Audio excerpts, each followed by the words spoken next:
है। तो आपका चुनाव निशान क्या है और कितने नंबर पर है, अपील आप कर दीजिए। मेरा चुनाव निशान जो है हाथी छाप है और ये 3 नंबर बटन को जो है आप वोट दे करके भारी से भारी मतों से विजयी बनाएं। नेता तो ये कहते ही हैं कि हम जनता के पास आए हैं, एक बार मौका दीजिए। हमको ये कहने में शर्म भी आ रही है क्योंकि लोग जनता को इतना बरगला चुके हैं, झुठला चुके हैं कि जनता ने भरोसा खो दिया है। लेकिन हम ये कहना है कि एक बार तो आपको भरोसा करना ही होगा। और मैं दिल्ली में संसद में जाके बैठक करने के लिए नहीं हूँ, मैं जनता के बीच जाऊँगा, जनता का दुख दर्द समझूंगा। और यहाँ के जो गूंगे बहरे लोग हैं जिनको कि बोलने की इजाज़त नहीं है, पता नहीं इतने दिनों से सांसद बने हुए हैं लेकिन क्षेत्र की समस्या क्या है ये बोलने का साहस नहीं कर पाते हैं, क्योंकि जितनी सारी जो भी हमारी रूलिंग पार्टी है उसमें तो प्रजातंत्र नाम की चीज़ ही नहीं है। वहाँ तो डिक्टेटरशिप है, 2 लोग फरमान जारी कर लेते हैं और बाकी जितने सारे नेता जो हैं सर झुका के उस फरमान को स्वीकार कर लेते हैं। लेकिन हम जनप्रतिनिधि हैं, हम जनता की बातों को डंके की चोट पे जो है संसद में रखना पसंद करेंगे। बिल्कुल। तो आप देख सकते हैं मधुसूदन सिंह ने साफ तौर पर कहा कि महाराजगंज लोकसभा के सम्मानित जनता को फैसला करना है कि उन्हें जो है सेवा करने वाला जनप्रतिनिधि चाहिए या राज करने वाला जनप्रतिनिधि चाहिए। ये सब कुछ जनता के हाथों में सौंप दिया गया है। जनता मालिक है, लोकतंत्र की भाग्य विधाता है।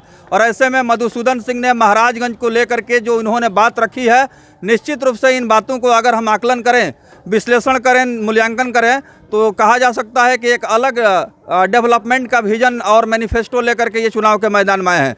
महाराजगंज की बात करें तो ये बहुत ही पहले से एक ऐसा जगह रहा है जो कि राजनीति का केंद्र रहा है। और ऐसे में अभी जिस तरह के हालात हैं यहाँ पर, जनता इस बार बहुत सोच विचार करके अपना मत देने जा रही है। ये हमारे सर्वे रिपोर्ट में भी सामने आ रहा है। तो आप आम जनमानस से अपील कर दें, चूँकि 25 को चुनाव है। जी, तो हम लोगों से ये अपील करना चाहते हैं कि हमारे क्षेत्र में देखिए 3 चीज़ जो है बिल्कुल कुछ भी नहीं किया गया है। सबसे पहले तो शिक्षा का अभाव है। यहाँ शिक्षा को जो है बिल्कुल बर्बाद कर दिया गया है। जितने सारे सरकारी शिक्षण संस्थान हैं उसमें जो है बहुत ही ख़राब घटिया किस्म के जो है टीचर हैं और प्राइवेट इंस्टीट्यूट में लोग पढ़ने के लिए मजबूर हैं। सो मैं ये कहता हूँ कि किसी भी देश को अगर बर्बाद करना है, किसी भी देश के को अगर चौपट करना है तो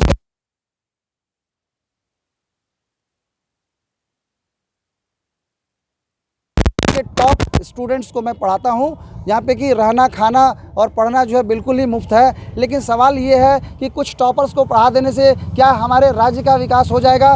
तो मैं ये चाहता हूं कि यहाँ पे एक बढ़िया सा ऑनलाइन स्कूल, बिकॉज हम एक टेक्नोक्रेट हैं, ऑनलाइन स्कूल खोल दिया जाए। दूसरी बात यह है कि स्वास्थ्य केंद्र की ज़रूरत है। महिलाएं जो है वो बीच में ही जो है दम तोड़ देती हैं, वो मर जाती हैं। जितने सारे मरीज़ हैं वो भी मर जाते हैं और वो हम उनको या तो पटना या दिल्ली जाना पड़ता है। तो हम ये कहते हैं कि गांव-गांव में एक मेडिकल सेंटर होना चाहिए और वहाँ पे मेडिसिन की ज़रूरत है। ठीक है, मैं ये मानता हूँ कि डॉक्टर्स की जो है पूरे इंडिया में अभाव है, लेकिन फ़ोन पे भी डॉक्टर उपलब्ध हों। अगर वो बता दें कि कौन सा दवाई किस मरीज़ को जो है होना चाहिए, तो अगर मैं संसद में जाऊँगा इस मांग को ज़रूर उठाऊँगा। तो सबसे पहले तो शिक्षा की बात हो गई।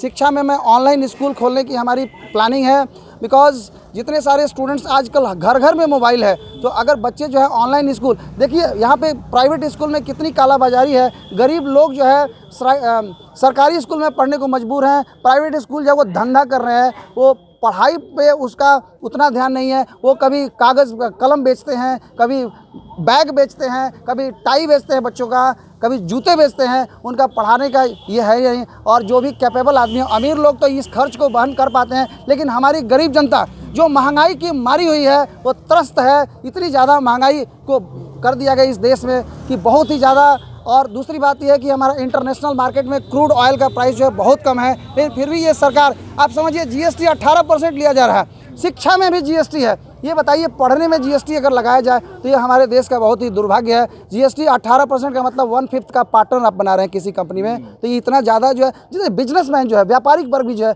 इस सरकार से त्रस्त है। जी, आप देख रहे हैं कि लोकसभा का चुनाव हो या विधानसभा का चुनाव हो, मंत्री के बेटा को टिकट मिलता है, विधायक के बेटा को टिकट मिलता है, किसान, गरीब, नौजवान, मजबूर लोगों के बेटा को टिकट नहीं मिलता है। कारण क्या है? सवाल जनता पूछ रही है। क्या मंत्री के बेटे को ही लोकसभा या विधानसभा लड़ने के लिए टिकट मिलेगा, या सिर्फ बड़े बड़े जो नेता हैं, पूंजीपति हैं, उनके बेटे ही राजनीति करेंगे? गांव गरीब, खेत खलिहान, मजदूर, किसान, नौजवान, पढ़े लिखे लोग क्या राजनीतिक व्यवस्था में नहीं आ सकते हैं? ये बहुत बड़ा सवाल है। तो देखना होगा कि महाराजगंज की जनता अपने बुद्धिजीविता का कितना इस्तेमाल करती है और किन किन मुद्दों पर जा करके 25 मई को अपने मताधिकार का प्रयोग करती है। धन्यवाद। Thank you.